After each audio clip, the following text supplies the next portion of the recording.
Good, bad, fresh, rotten? Ask the internet, and movies are always one thing or the other. But one person's trash is another's treasure. And from award show darlings to cheap guilty pleasures, all roads lead to the discount shelf.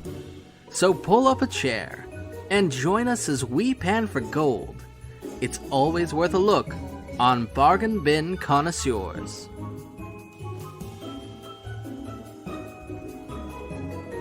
All right, so coming in on a sexy note, hot and heavy. I have finally gotten around to watching Harley Quinn. Oh, man. Super good. The DC show Harley Quinn.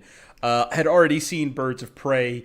Super fun movie, although not, I don't think they're technically related, but, you know, obviously there's some bits they're kind of passing back and forth between the two. The show is fantastic. I tore through season 1 and tore through season 2. I'm like at the finale, and I started it the previous weekend. That Sunday, it was already almost done. So I need to watch the finale of it. But man, super fun, super funny as well, which I am surprised at just how funny that show actually is. Yeah, it's great. I'm a big fan. I think that's my favorite version of Clayface ever. Just absolutely hilarious. Oh, Alan Tudyk? Yeah. He's pretty fun as Clayface. Yeah, the voice casting on that is great. Like Lake Bell plays Poison Ivy, I believe. Ron Funches as King Shark, and then Alan Tudyk. I mean, it's just that's. I don't remember. Is it Kaylee Cuoco or something? Kaylee Cuoco. Is Harley. Pronounced. She's Yeah. Honestly, King Shark has been my favorite character so far. He's super funny, and when he goes full shark mode occasionally, super fun. It's the same bits I love in Family Guy, even though like Family Guy has kind of way jumped the shark for me at this point. You said shark, talking about King Shark. Hey! Same story though. My favorite bits out of Family Guy are when Brian suddenly becomes a dog for a minute. Like I just find them hilarious, and I think it's why I find King Shark so funny as well. It's the same thing. Yeah, like just excellent characterizations all around. Well, and all this love for decades of material that they're riffing on. Like I kind of love how like they're like when Bane pops up, he's sort of doing a riff on like the over the top Bane voice he had in The Dark Knight Rises. You know, oh, you think the darkness is your ally? You know, like that kind of like muffled. Like it's so funny here though, just where he's like talking about credit cards and shit, but in that same voice, and it's all great stuff. Great show. Gosh, Kite Man is one of the funnest characters to bring back and give some agency to. Right. Like, I loved that. Yeah, some real love for the C-listers here. Mm-hmm. Yeah, I mean, in episode 1, we've got Calendar Man, who I think the only other mention I've heard of him in modern Batman was one of the video games in Arkham Asylum, or one of the Arkham games. Yeah, Calendar Man is like cell for him or weird something. Side quest thing that you can do, and that's kind of like, as far as I know, that's the only modern Calendar Man going on. You know? Oh yeah, well, and you got like Dr. Psycho, and the Condiment King pops up at one point, if I remember right. Condiment King is always fun. Condiment Him and Kite Man are fighting over the same wedding venue. Yeah, they're arch nemesis apparently. Naturally. Well, and speaking of which, I love that bit where like Harley is looking for an archenemy, and like it's just the universe has determined it's gonna be Robin, whether she likes it or not. Like she goes and tries to pick a fight with Superman, and it doesn't pan out. It's good stuff. So you're on HBO Max. Over on Disney Plus, I finished Mighty Ducks Game Changers, and I was a bit hard on it at first because I thought, okay, they're cashing in, but as a whole, 10 episodes hits all 3 movie highlights. Like everything you love in each of those movies gets hit at some point by these new characters. A lot of nostalgia for the old one. Even some of the old characters come back. It's pretty fun, man. And it ties it all up really well. So I don't know if they're gonna do a season 2 or not, but they really did a good job with it. I was pleasantly surprised. So yeah, I'm a little bummed because I finished that and I was like, wait, well, that was great. Now what? So that's that's Sounds my like week. a whole ride, though, where, like, I mean, in a way, would you say that it kind of put you in the shoes of Emilio Estevez? I mean, you said you were a little hard on it at first, but it grew on you, and eventually it kind of became, like, a part of you in a way. Sort of like his character arc in the movie, which I understand he's back for the show, right? Yeah, he's That's fun. I was very concerned because he was, like, grizzled and, like, basically kind of a washed up, I don't like kids and I don't like hockey, and I was like, what? This just doesn't make sense. This doesn't make sense. But halfway through, it's like the writers justify it in a way I'm like, yeah, I guess that would make sense. Like, all that stuff actually would make sense. So, yeah, I think it does a pretty good job with it. A kid pushed his parents off a cliff, and he just hasn't got over it since. Yeah, it was actually ducks specifically. He just hates all ducks now.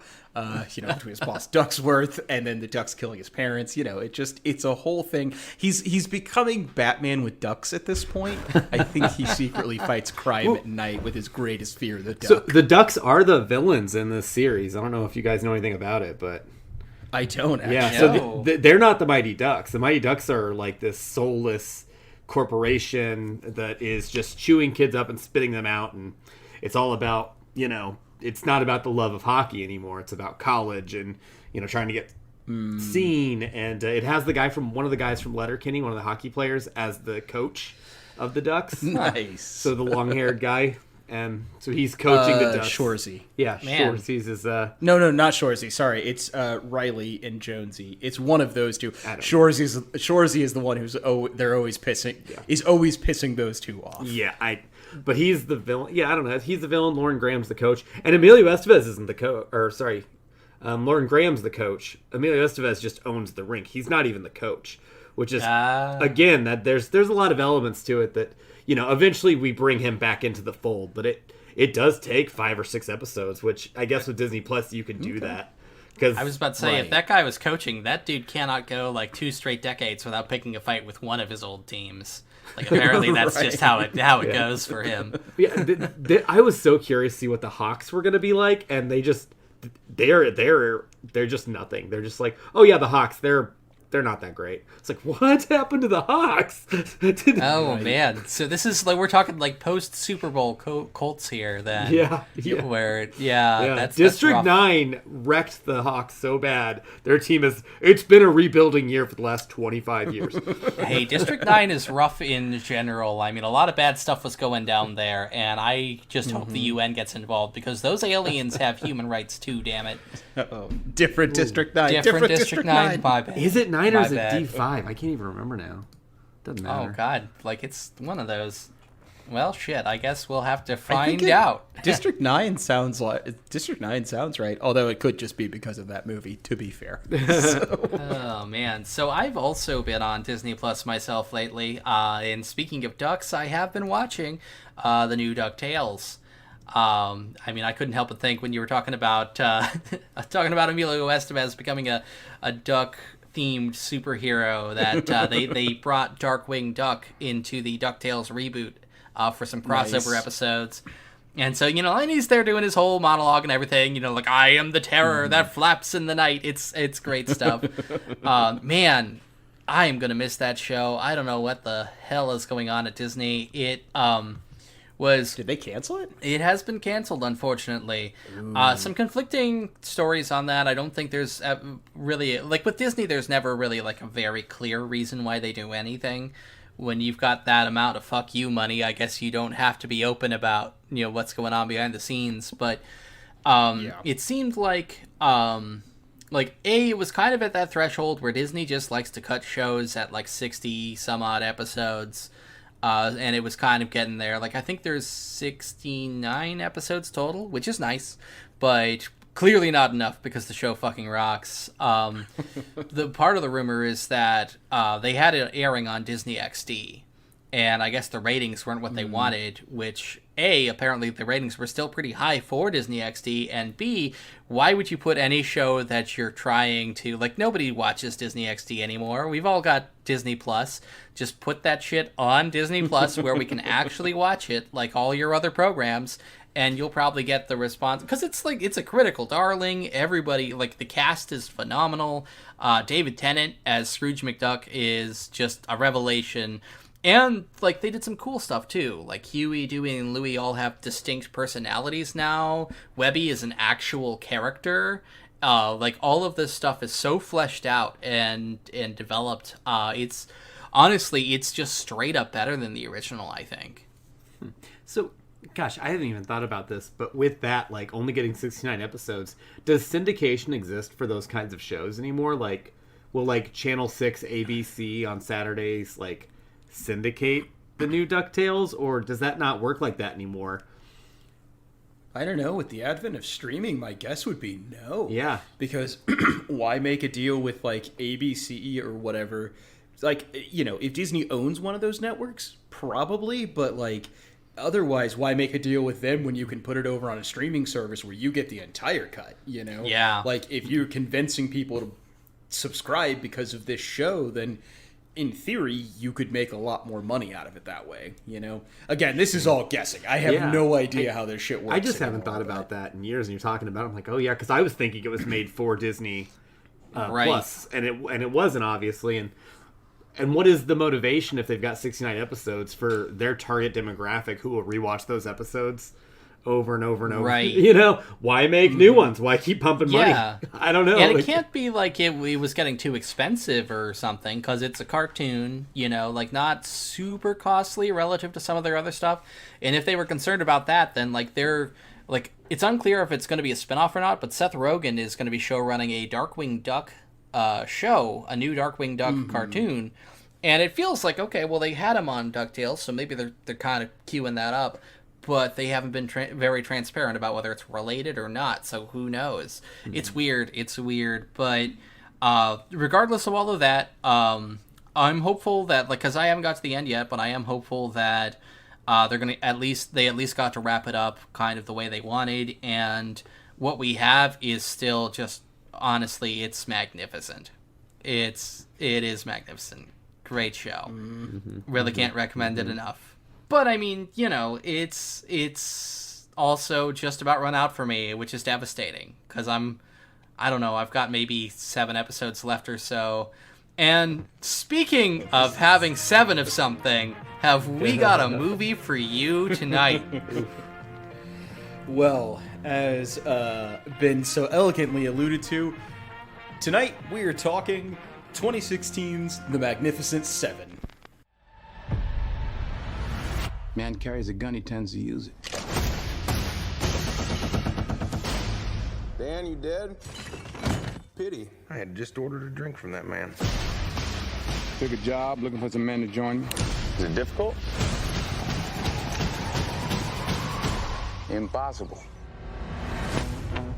How many you got so far? You and me, Who's she? we work for her. Good Lord. That's right. That man murdered my husband. I want something. I take it. He will take everything we have. So you seek revenge. I seek righteousness, but I'll take revenge. Well, coming off of that, oh boy, this is an interesting movie. I had no idea going into it. If I had ever seen the original as a kid, I don't remember seeing it. Definitely didn't see this remake in 2016 when it was first around. Watching through it overall, not bad. I had a good time with it. A good enough time that it definitely kept my attention for a longer movie, right? Like, it's a little over 2 hours. That's the kind of thing that when you're getting in that territory, you definitely gotta have, like, some pretty cool shit going on to keep my attention the entire time. And fuck, I was pretty happy watching it, you know? Yeah, this thing is kind of jam-packed, so I guess we just got to get right into it, right? On that note, we should probably introduce ourselves. Oof, that's right. We should probably do that. All right, I'm Hans. I'm Ben. And I'm Aaron. All right. And yeah, as I said at the top, had a good time. Yeah, it's fun. Yeah, I wasn't sure what to expect. I was actually having pretty low expectations just because when you grow up watching Westerns, we covered Quick of the Dead not that long ago. Like, Unforgiven, like all these movies. I'm like, oh, those what I think of like good kind of throwbacks to old westerns, not a 2016 glossy Chris Pratt, leading man role. I was like, I don't know about that. But yeah, Denzel just with the drip. He's just looking amazing, just chewing scenery coming into it. I mean, yeah, very good choice of casting Denzel for this. Surprising choice, but very good choice. Well, and I kind of struggled to put that together at first. Not that, I'm never going to complain about Denzel Washington in a movie because he's always cool. But it was one of those I kind of wonder what the angle here was, or what the inspiration behind casting him specifically in this role was. And Antoine Fuqua, who directed this film, Training Day, baby. This guy's worked with Denzel Washington before. They've got a thing going there, I think, and they've got a history. Yeah. And so here we go. He's bringing his powers to bear on this film, and yeah, I mean, he's great in it. Honestly, the whole cast is pretty solid. Yeah, you've got a lot of names in it. Some bigger, some smaller, but like everybody does pretty well. I mean, hell, you've got Matt Bomer in this, and all right. Spoiler warnings from this point on, because like can't not talk about even the beginning without spoiling shit for you. Spoiler warning. So like we've got Matt Bomer in it, who Matt Bomer's my boy, and of course 10 minutes in he's fucking dead in the middle of town square, and you're just like, oh shit, we got that kind of cast. We can sacrifice a Matt Bomer 10 minutes in. Fuck, this cast is stacked. Literally, I wrote as soon as I saw Matt Bomer equal hometown hero.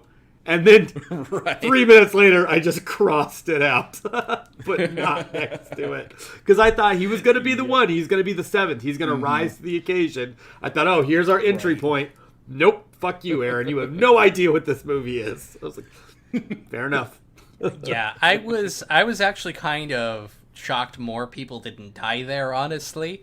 Not that it wasn't a miserable enough time for the townsfolk, and that a lot of people didn't die in the moment, but it was one of those like, God, when that kid stuck his hand in that jar, I'm like, don't do it. Right. You're gonna he's gonna do something really shitty to this kid, and he doesn't. It's not like a gag, but it's kind of this masterful show of like creating tension, where our villain kind of commandeers the pulpit at a church. And he's got like a fucking jar of dirt with him for some goddamn reason. I don't know. Like he had it in his head to do this speech, and he's the bad guy, so who's gonna tell him no? So he gets up there, he's doing his shit, and he's like, "You there, kid? Come up here. Stick your hand in this jar." And it's like, "Oh fuck! Oh no! Oh god!" And nothing happens to him, which is good. But it sure doesn't feel that way. It is a tense feels moment. Like there's gonna be a fucking snake in that jar. I was so I was betting we were gonna hear a rattle of a snake tail or something, and no. I had my money on Scorpion personally. Get over here! But yes, very Could much have in that been vein. A Scorpion, something around there. But no, just like you said, Ben, showing off how powerful this villain is immediately. That he owns this town, and it is very clear that he owns this town. Peter Sarsgaard in this role is just so hateable, which, again, I don't want to talk too much about the 1960s one, but what a great casting choice to kind of get away from that kind of silly bandit type thing and just have a rich baron who made his money fucking over the little guy, and he's just so fucking evil, man. We see it every scene he's in. He's just mean, evil, burns down the goddamn church almost. I was like, this dude fucks. I'm in. This is our villain. This is our villain. Okay, just supremely evil, extremely hateable. And I kind of liked him in contrast with the original as a villain. He's more of a character. He represents more of an actual hateable thing, I think. He is kind of this physical embodiment of this expansionist, kind of exploitive spirit that haunted a lot of the Old West. And in that role, he just, oozes it. And yeah, to the extent that I think they call them Blackstones in this, which they're just Pinkertons.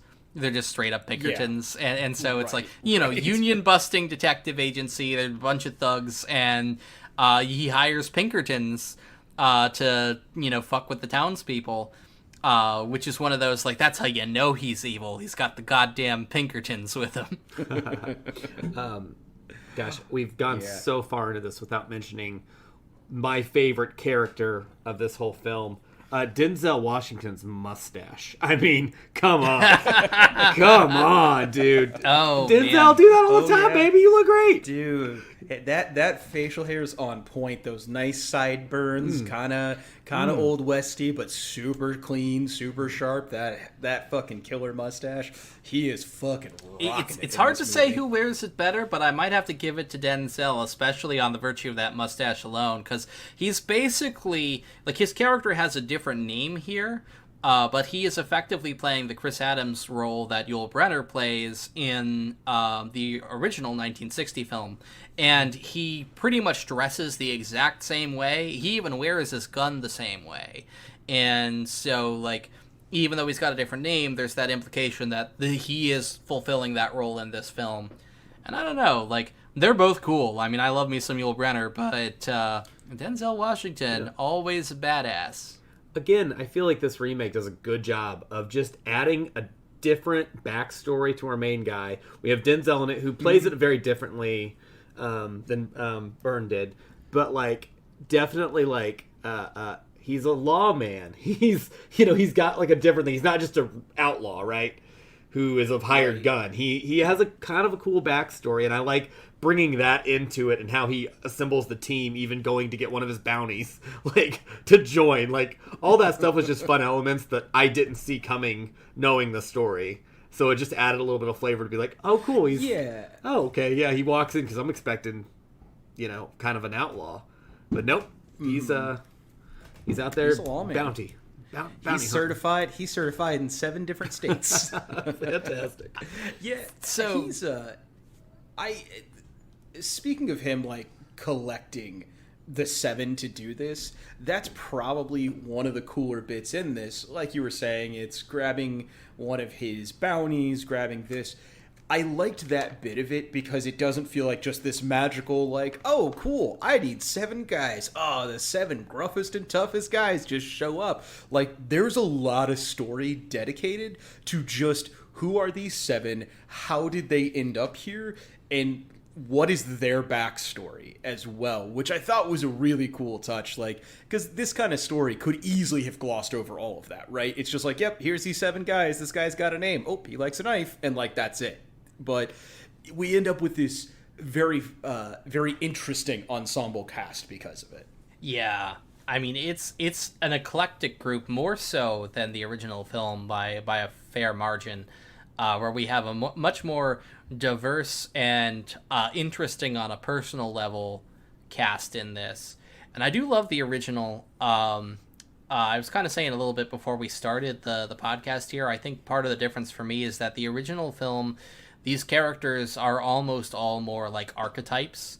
They're just like gunslingers, like the idea of gunslingers more than actual characters from all these classic movies pooled together, which the movie does do some stuff with that, which we'll get into in an episode that you can listen to on our Patreon. But here, that was a subtle plug. Giving that little spicy tease. Oh yeah, over like here. I mean, I figure we got to drop that a few times, right? Salt it Drum up some interest. Oh, yeah. All kinds of hints. They're connected. Like this episode won't be complete unless you listen to that episode. No, I mean they will be distinct, but you should listen to that anyway. At any rate, yeah, like they're kind of more archetypal for me in that film, whereas here they are all like these much more fleshed out characters, much more interesting and colorful backgrounds, and like again, you've got so many great character actors, like like Vincent D'Onofrio, one of the great character actors of our time, I think. Always kind of ducks when you think he's gonna dodge, where here he is like this huge, like terrifying mountain man, and he's got this really soft kind of like quiet voice, which is just it's a fun touch. Like that's a great, it's like of course Vincent did that. It's just it's so right. Him.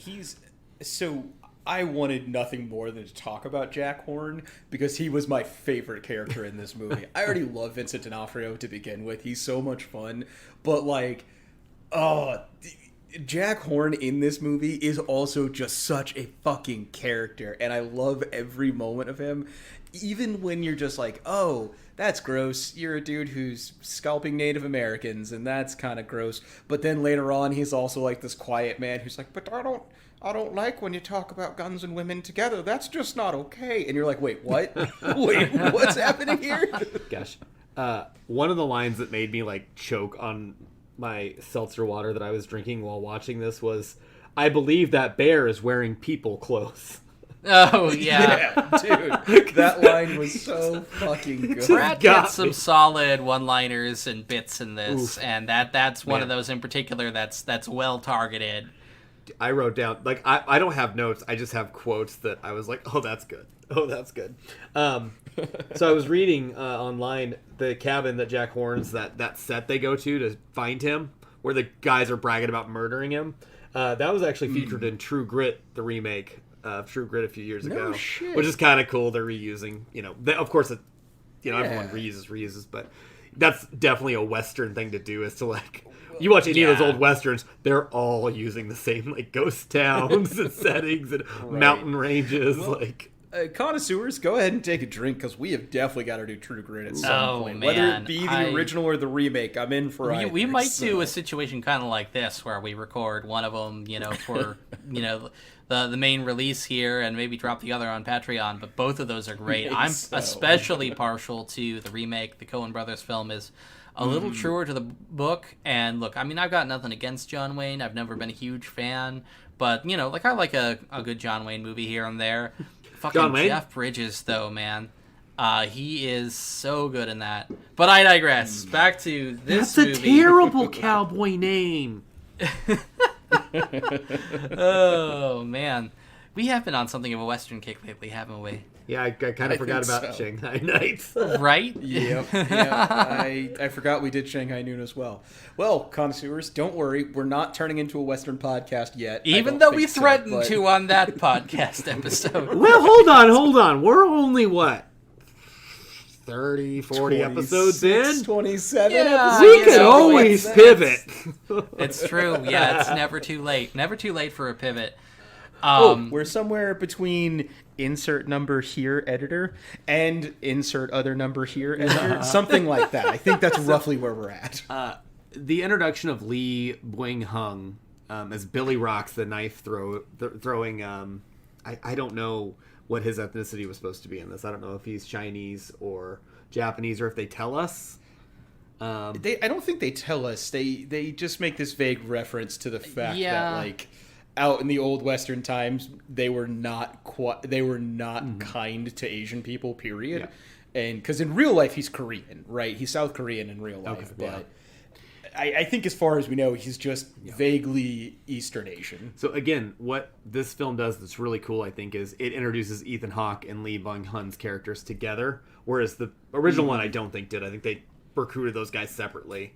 I kind of like the angle of Billy Rocks is like he's like my manager, and I'm like the Wild West stunt show. We go around and we swindle towns. Like, I love that. Yeah. Well, and speaking of reusing things, like they've got him doing kind of the James Coburn bit there with the kind of the gunfight that the guy gets mad about and challenges him. Let's do it for real. I want no part of this. And then of course he kills him with a fucking knife, because that's the kind of badass this character is supposed to be.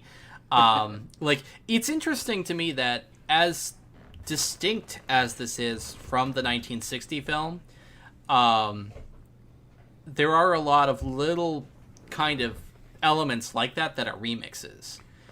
Because this character, like Billy, is a completely different character from James Coburn's character in the 1960 film, but he's introduced in pretty much the exact same way. Yep. Or there's little bits like...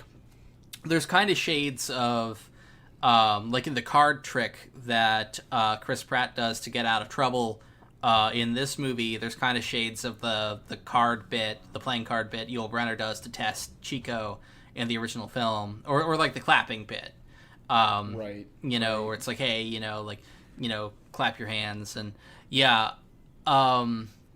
so there's stuff like that. There's even lines lifted wholesale or close to them. Mm-hmm. Like, if he didn't want him to be sheared, he wouldn't have made him sheep or what have you. Yep. You know, like a lot of lines like that. Like, that line is so good. That's, again, this remake does a great job of, like, not being ashamed to just lift a line like that, right? Right. I don't know. I think this Money for Blood is peculiar business. I feel like that was another one they lifted from both. Just a lot of that stuff. Like, again, it's not afraid to do its own thing, but it also is fine using whole set pieces, like the James Coburn and the Lee Bung Hung like parallel and lines, and really, again, I think does it to great effect. I was pleasantly surprised as this was a first time watch. I was slightly worried about one that didn't quite come from this, and like, to be fair, it's probably enough of a trope that it's in other things, but the bit where we're kind of introduced to Denzel Washington's character, and he kills that bartender who is actually wanted, and the town is in an uproar, and they're like, oh man, he just murdered so-and-so, we gotta do something about this guy, and he steps out. It's like, all right folks, calm down. And it's like, that is exactly like the bit in Django Unchained where Christoph Waltz does it, whips out the warrant and everything, and like, it's a bit funnier in that movie, but it was one of those like, oh no, like, is this going to be kind of like copying a lot of that stuff? And it really didn't. This is very much its own thing. So maybe it's just, again, a lot of little remixes and nods to other films in this, but it's very much kind of its own angle. So I have to say, one of my favorite meet cutes of like two heroes, original Magnificent Seven, when they ride the wagon to bury that man at the beginning of the film. And I am bummed that's not in this one. I do feel like that would have been a fun one. You know, I get why they did it, and I think it's a good twist on it. But man, that was one set piece that I was missing, was just the opening, like just that idea of being like, well, hell, if that's all that's stopping it, like I'll ride the wagon up, bunch of cutthroats, and then again we get the Pratt character jumping in to kind of do the Steve McQueen role, but they didn't do that. It's okay though. It's still a bit of a subversion there too. I thought the order they introduced the characters, because like, he picks up Steve McQueen early in the original, and Steve McQueen, of course, spoilers for a film that's like 70 years old, basically survives the entire time. And here, that's not the case with Chris Pratt, where, spoilers for this film, Chris Pratt dies, and he does go out like a badass. It's a cool scene.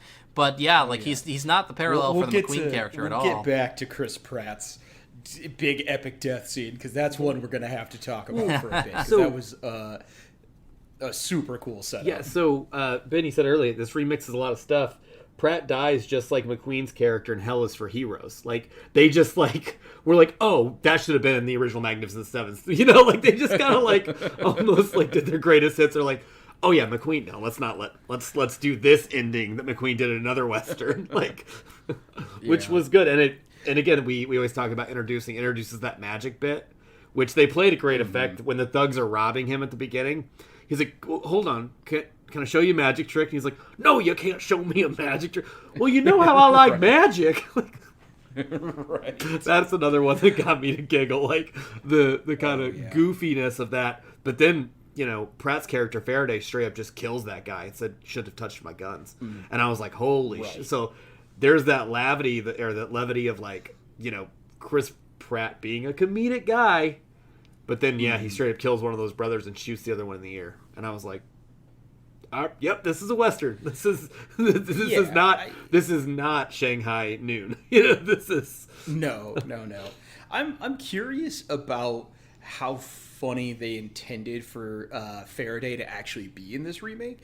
I don't know, because I could see it going both ways, right? Where it was more of a like, okay, he was originally going to be more of a straight man kind of character, but then Chris Pratt playing him. Chris Pratt is a pretty funny guy naturally and pretty charismatic, so they kind of let him spread his wings a bit. Or maybe they had a Chris Pratt type in mind and wrote Faraday around that. Right? I could see it going both ways. Either way, I'm super happy that Chris Pratt ended up being Faraday, because that was super fun. So I think to some extent that may just be in the script itself, because this was written by Nick Pizzolatto, who is most famous for True Detective. And True Detective, I think the first season in particular has this kind of dark humor to it. Like one of the things that maybe made the show so good is the fact that like you've got these characters, but like a lot of the weird shit Rust Cole does is funny.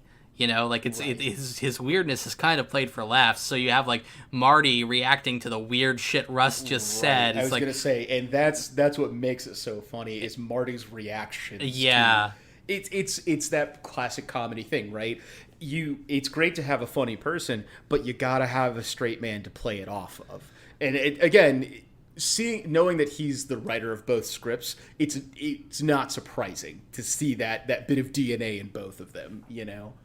Yeah, there may be an element of that in this here, because it does feel like this kind of has a dark sense of humor. There are bits that are played that are funny, that are also kind of dark. Like that whole setup, like honestly, I love that scene with the card trick where he gets out of that and deals with the two brothers who are busy at him. And yeah. So that's probably an element here of, man, another element though that I was kind of shocked to learn was this was the last score that James Horner ever did. It's actually kind of one of those, like, he passed away, unfortunately, before he was able to finish it, so I guess somebody else helped kind of get that over the finish line, but he did the majority of the score, and this is the final film to be scored by James Horner, who is just an absolute goddamn legend. I'm a big fan. I grew up listening to James Horner soundtracks for movies like Star Trek II and the like. So, yeah, you can definitely tell when those horns come out in particular. You like it's like this distinctive thing he always does, this little flare. And yeah. So I was gonna say, go ahead. So Robert Vaughn was the only original Magnificent Seven actor to still be alive of the seven. And he passed just shortly after this came out. I think he was 86. But man, why didn't he get a cameo? Because that would have been awesome to see, like, Lee pop up. Like, you know, like, I don't know. That would have been cool, man. I really wish they would have done that. But again, if he was 86 when he passed away when this finally came out, that would have made him, 84 when they were filming it? That could be tough depending on what shape he was in at that age. That could be tough to do a cameo, you know? Yeah, I and also who would get it necessarily. I don't think that Magnificent Seven fans of the 1960s were clamoring to see a remake of it. Like definitely my grandpa would just watch the original on Grit TV, you know, like he's not going to theaters to watch this. And so really trying to get a new crowd in just seems like a challenge. So maybe that cameo wouldn't have done anything for anyone, you know, except for film buffs. I can't help but wonder if that's part of why this is the Magnificent Seven in the first place, is that it does feel harder to get like mainstream westerns made these days. Because the big ones, the successful ones, are almost always remakes or like the product of a director who kind of just has the license to do whatever the fuck they want. Like Django Unchained happened because of Tarantino. Hateful Eight happened again because of Tarantino. But those movies probably wouldn't have otherwise existed. It's weird that Disney threw so much money at The Lone Ranger because, it's a Western and those are rare now. So Magnificent Seven probably happened because they might have had an original idea and they're like, but we got to sell it. So now it's the Magnificent Seven. That's like every, like, Quick of the Dead, Sharon Stone fought for that to get made. Unforgiven, Clint Eastwood. You're right. Like, you have to have a lot of clout to do a fucking Western. That's a goddamn shame. It really is, because the only exception I can even remotely think of, and again, definitely the exception here, is Hell or High Water, and that's a modern Western, right? It just has, like, the trappings of a Western without actually being a full-on Western, you know? And I think that's the only way that maybe that's the kind of modern Western you'd have to make nowadays to get a modern audience to really give a shit about it, you know? Now, one thing that we would be remiss not to talk about, we mentioned him already, but Ethan Hawke's Goodnight Robichaud? Holy shit. Talk about fucking chewing goddamn scenery the entire time, and I fucking loved it. Every minute of it. Especially him and Pratt in like some of those earlier moments, those two like just kind of bouncing back and forth, and like you just see Ethan Hawke just fucking tickled pink by fucking Chris Pratt the entire time, and it's just like, I don't know, man. It's he next to Jack Horn, Vincent D'Onofrio's character, I think Ethan Hawke was my next favorite. Like, he was a really fun dude in this. And then, like, when you see that switch turn where he gets, like, you suddenly see, like, oh, man, he's got the yips now. Like, he can't fight anymore, you know? Like, watching that turn and watching him basically, like, straight up have PTSD flashbacks while trying to be there in that first fight. Like, goddamn, Ethan Hawke's just a great actor to begin with, but like, he fucking pulls it off in this so well. They give him a lot to do here, and I mean, part of it stems out of that remixing some of the characters or elements from the original, where he's kind of a combination of two characters: Robert Vaughn's character from the original, and I forget who played Henry in the 1960 film. But Henry is the character in the group in the original that, like, everybody in that movie is kind of driven by either, like, pride or honor. And Henry's just kind of there for this money. He thinks there's gold in it. He's wrong. He assumed it. But he's driven by greed. So he kind of dips out before the final fight, and he comes back in heroically at the last minute to help save the day, and tragically dies. And Brad Dexter, I think, is the one who played Harry Luck in the original. Okay, yeah. So, like, those are two separate characters, you know? Like, Robert Vaughn's character is the PTSD guy, and in this, all of that is kind of rolled into, like, they subtract the greed element, and they just go, it's like, he's got this war trauma and maybe guilt, because there's this sense, too, like, he's got a friendship with, like, Ethan Hawke plays a Confederate sniper in this. And he was called Goodnight Robichaux because he was really good at it. So he, like, killed a shitload of Union soldiers doing that. And Denzel Washington's character kind of befriends him after the war, which I think is a turning point. Like, we don't see all the details of it, but I think there's a bit of a character transformation there, where maybe some of the things that Hawke's character, like the Robichaux, believed in at the time of the war have changed for him. He's not the man he was. And so I think it's the combination of war trauma and then the guilt of maybe having fought on the wrong side in this war. While he never explicitly says that, it does feel like he's kind of trying to make up for it in some capacity through his other relationships. And he is convinced that, like, to an extent, he's convinced that he's going to hell, you know, like, he's just going to die badly. You know, they're coming for me, I'm going to die badly. And so he's the one who runs away and comes back, which is a bit more interesting and complex than Henry's just like, there's not really gold, is there? So I'm out. And then, hey guys, I'm back. Oh no, I've been killed. Spoilers for 1960. Gosh, yeah, like you said, with Ethan Hawke, we don't need to know. The filmmaker did such a good job, like, in Ethan Hawke's performance. We just know, we feel that guilt. We feel that, and God damn it, I love the Lee Bung-hung, like, brotherly, like, kind of caregiving that he's giving Ethan Hawke's character in this, where he's just like, you all right? Like, he's just kind of like having these, like, he knows that, like, the first, he knows what's going on. He's like, you gonna be okay? Like, I'm with you, like, trying to, and the only time we really see that character drinking is after Ethan Hawke's character rides off, and they're like, hey, where's Billy Rocks? And they're like, he just started drinking, and he's like at the bar passed out, you know, towards the end of the movie, which I didn't really think about, but, like, yeah, their relationship, everyone else is getting geared up for the fight, Ethan Hawke's leaving, and then I would say his kind of care, you know, this partner of his, this business partner and friend, is like at the bar just like drinking because he knows his buddy's gone, you know? Yeah. It's incredible texture, though, where this movie is very good at show don't tell for the most part, where it's got little details like that are kind of packed into, like, it never explicitly lays out, again, exactly what some of these dynamics are, but you can feel it. You can see the truth of it kind of unfold on the screen. And so a lot of that, again, the character work in this is a lot of fun. But man, like, here we are at this point, and we haven't even really talked about the action, which the crazy thing is, as much as there's kind of these character bits, this film isn't as quiet as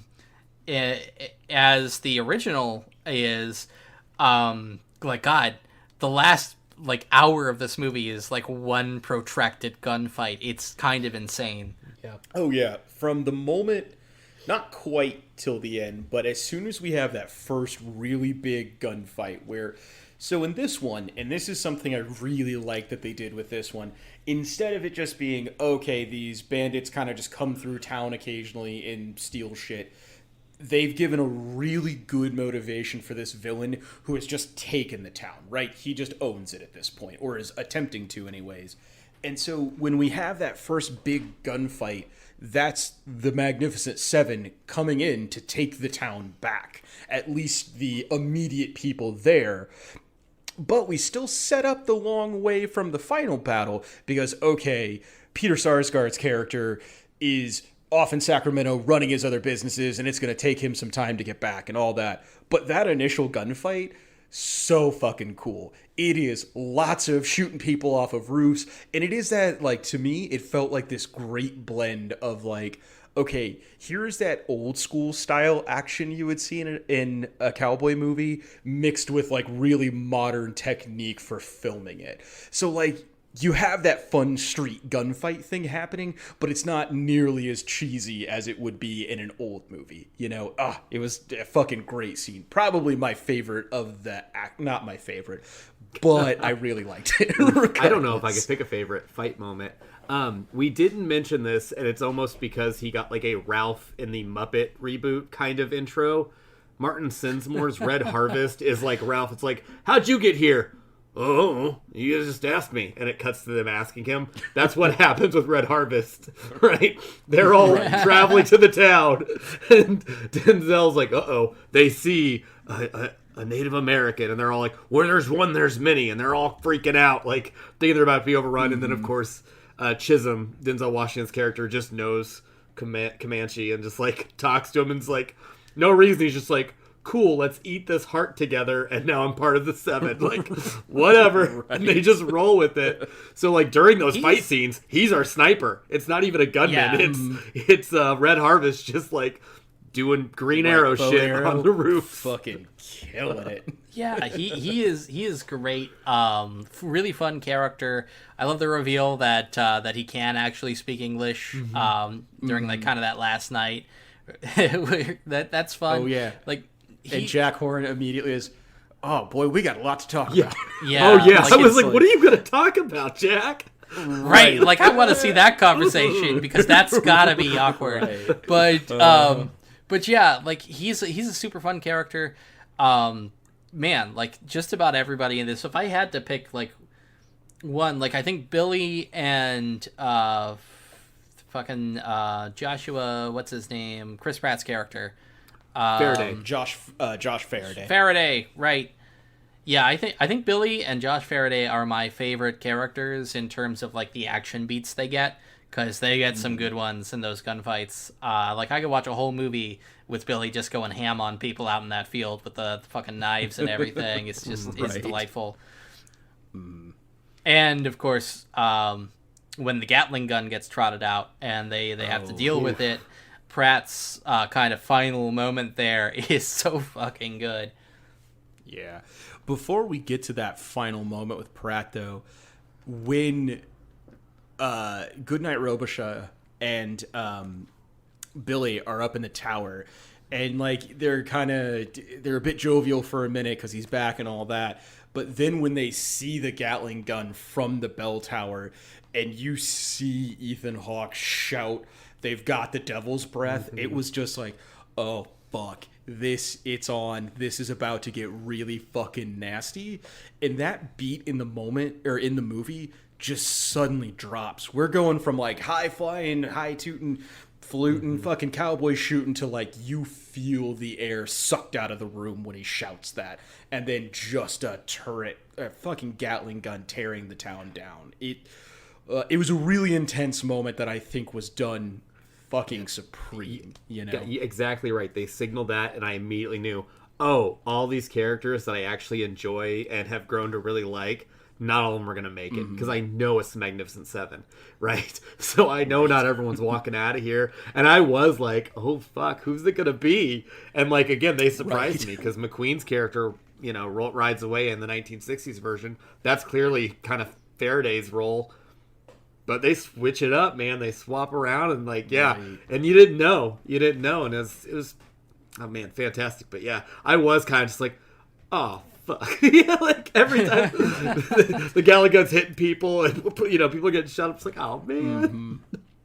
That's a bummer. I want everyone to survive. That town is fucked, am I right? Like, that town is, like, not doing great. 100%. Like, after a Gatling gun attack on an already half burned down building, my expectation is that church was going to collapse in the final scene. It's not what happens, but I was like, it's going to collapse, right? Like, he's the architect of his own destruction. He was the one to stick the Gatling gun on everybody, and then the church's going to collapse on him. That'd be a poignant moment, I guess, in some way. But it's like, nope, we have a much, much more interesting ending in mind. But we'll get to that. We'll get to that. Yeah, I don't know if we need to wait, because, I mean, like, it's just a bunch of awesome fighting. Like, it's just, I mean, it's 45 minutes of just cool Western gunfighting and quibs, you know? I mean, like, there's not much more to get into. I will say this in the fight, and Ben, I think you'll appreciate this as much as I did. They, anytime a horse goes down, they make sure that the rider stays down, but the horse would get back up. And I was like, oh, it's the classic Batman goon grunt. Like, oh no, we're not killing like, horses. It's like in reverse, yeah. Where it's like, what if in the A-Team, when like a car gets shot up, then we see like the drivers fall out dead, and then the car just rolls away fine. And it's like that. It's like no animals were harmed in the making of this. Yep. I was thinking like reverse G.I. Joe. Instead of seeing the pilots always have parachutes, we just see the jet always fine and the pilot's fucking dead. They're on fire. That would be great. There's a relevant quote from the original here, I think, where when Chico watches James Coburn's character, who like he barely ever says anything, so I forget his name, but like he takes that shot and picks off that third spy, and it's at this insane distance, and Chico's like, that's the greatest shot I've ever seen in my life, and Coburn's just like, the worst. I was aiming for the horse. Man, yeah, I like yipped at that moment. I was like, oh, yeah, you were. That was a good one. That was a good one. But yeah, so man, I have before we take it out, one last little bit in the bell tower, because that fucking scene, goddamn, I can't get over the bell tower scene. Like, that was so good. But anyways, so we have the Gatling gun go off, and we almost have this little double back, like not a little double back, but like this little fake out where it's like, so Ethan Hawke is definitely dead at this point, and Lee Byung-hun is there, and he's probably dead, but we don't really show him dead. And then we see Robichaux's flask there with a bullet hole in it, and we knew that Billy had taken the flask before Robichaux left. And it was like, wait, are we going to do one of those, like, Sheriff Star moments, like he's alive because magically his heart didn't get hit? Nope, just a little fake out, because he is definitely dead. He is 100% dead, which is, like, to be fair, after a Gatling gun attack, I imagine he would be. But, like, it made that moment hurt just that much more for me. You definitely get some mileage out of that stuff where, like, you've got that kind of fake out, or kind of getting to the actual scene where they take out the Gatling gun. I was convinced because of the order of billing and everything. It's like, okay, Pratt's playing the McQueen character here probably, so he's going to be fine. And after about, like, the 6th or 7th bullet he took, it's like, okay, trying to rationalize exactly how, because this has been not too over the top, right? So it's like, he is dead, right? Like, but he should be fine. What the fuck is going on here? And he fights his way up to this Gatling gun, and I appreciate that the guys on there basically died because of an honorable gesture, because like they're about to shoot him, and he pulls out this cigar, and he's trying to light it, but he's been shot like 72 billion times, and he can't. So one of the guys kind of stops his buddies from shooting him, hops down, lights a match, and lights his cigar for him. and then pulls out a pistol. Like, he's going to let him have his last smoke, and then he's just going to kind of off him, put him out of his misery.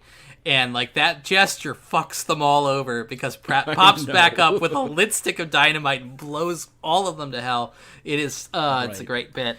So, and man, what a cool, because, like, Pratt's character is a little bit more Irish and a little bit more drunk than McQueen's character.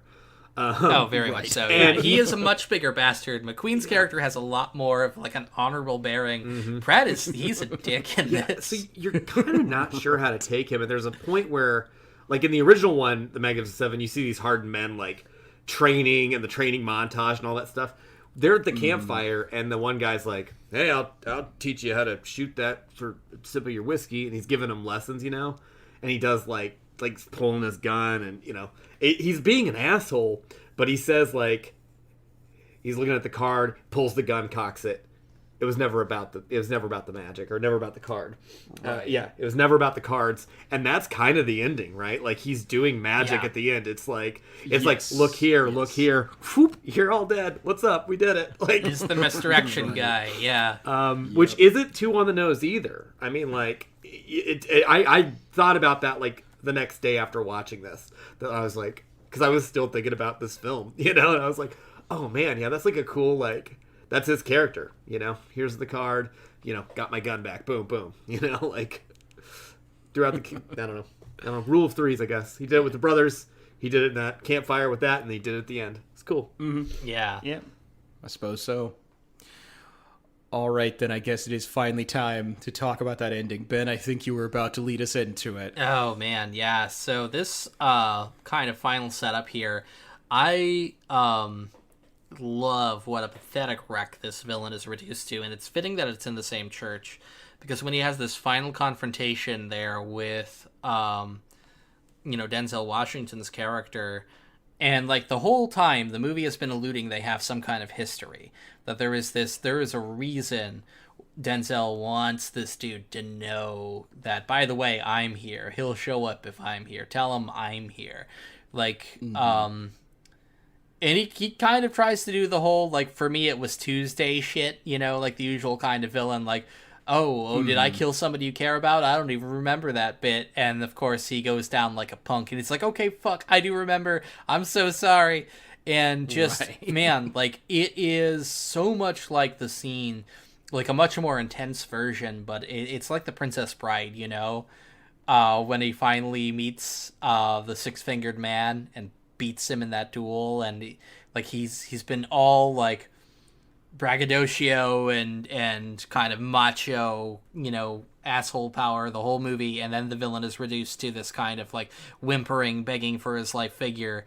And just like the six-figure man in that, is like, like I'll give you, fortune, or I'll give you like all the money in the world or whatever, and we end on that kind of grace note with the I want my father back, you son of a bitch. And this is kind of like that, where there's no way out for this guy.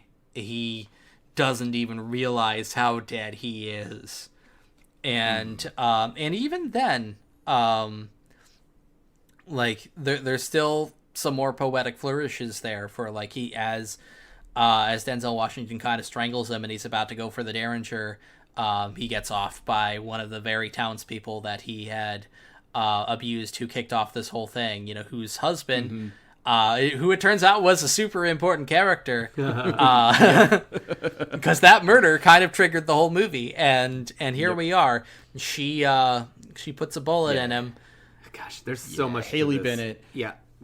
I was gonna say the same Haley thing. Bennett, her character is Emma Cullen. We didn't talk enough about her. Unfortunately, our time is running short already, because that's how fucking dense this movie truly is. Don't mean to shit on Emma Cullen. She's awesome in this movie, just like fucking everybody else is. And again, great choice in the director, because again, walking into it, I thought Matt Bomer was going to be that role, and no, he's the guy who gets shot, and she's the one who goes to be the hero and gets to be the hero during the shootout. She has agency, she's there, she's helping, and she's she's better with a rifle than pretty much anyone else in her town, which is pretty awesome. Shades of True Grit in that, I think, with her character, where she's kind of like the girl who goes and tracks down Rooster Cogburn because of her own quest for revenge. And so there's this interesting parallel here. Definitely. Well, I think at this point, guys, I think we're all probably in pretty much agreement. Pretty fucking awesome movie. Like, again, not my favorite movie I've watched, probably even this year, honestly, but I did not have really any expectations walking into it, and honestly, I really enjoyed the shit out of it. Like, it's a really good Western with a lot of modern flair in it as well, and it works super well. All of the characters are interesting. Just about every casting choice is great. I can't think of a bad casting choice, honestly, throughout. It held my attention the entire time. It was a super fun watch. Yeah, I definitely recommend this. If you've been looking for a modern Western fix, this will definitely scratch that itch. It's a fun film. I think it's true to the spirit of a lot of classics, remixes a lot of things very well, and it's kind of got its own identity. I admire the restraint and waiting until like the very, very end to drop that classic Magnificent Seven theme, in full force. But it's a great bit, and man, yeah, I had a great time with this. God, I miss Westerns in general. I want more of these. I'm a sucker for them. But yeah, like if you're looking for that, this is one of the better new Westerns you're going to see. And so I definitely recommend it. Yeah, we're all on the same page. I didn't have a lot of expectations just because it is a glossy remake of a classic film that I've enjoyed quite a bit. So coming into it, I was very impressed by the whole thing. I loved it. Every one of the characters had great moments. And for me to sit through a 2 hour and 12-minute movie and not complain about that, because you guys know I'm a 90-minute boy. I'll watch anything for 90 minutes. You gotta earn me. That's stolen from another podcast. But yeah, loved this one so much. It was fantastic. And I gotta say, like, it's interesting who survives, because it's a fun kind of flip on a Western to have the Native American, the African American, and the Latin American be the ones to ride off in the sunset, right? Yeah. Right. Oh, for and sure. like, for sure. I don't know if that was on purpose or not, but in today's climate, I was like, that's kind of cool, especially given the history of most Westerns being just like right, bunch of It white feels dudes purposeful. and a bunch of That's Italian right. people playing Hispanic people, like just kind of having these nationalities just kind of blended together. It was really cool. But yeah, man, I'll give this film fucks. Like, it fucks hard. It's got great action, great cast, and yeah, whole thing, loved it. Well, all right, folks. Normally, I'd be signing off about now, but as much as we've been waxing about this film, we're about to start talking about the original Magnificent Seven, as been alluded to earlier, over on our Patreon. Oh, so if you want to yeah. hear this conversation continued, getting real deep in the classic, we're going to start talking about the old white dudes that did this movie originally. Also, the strange casting choices there. Anyways, we'll get into all that over on Patreon. So you want to hear this conversation continue, come catch us over there. For those of you that don't, we totally understand, and thank you so much for sticking around and listening with us. We'll catch you next time. Bye. Bye. And at last it's time to go. But remember, friends, This show is made possible by the love and support of listeners like you. Give us a follow and check out our Patreon. And if you can't, hey, that's cool. Just tell a pal. So, adieu, goodbye, and adios. we'll see you around the bargain bin.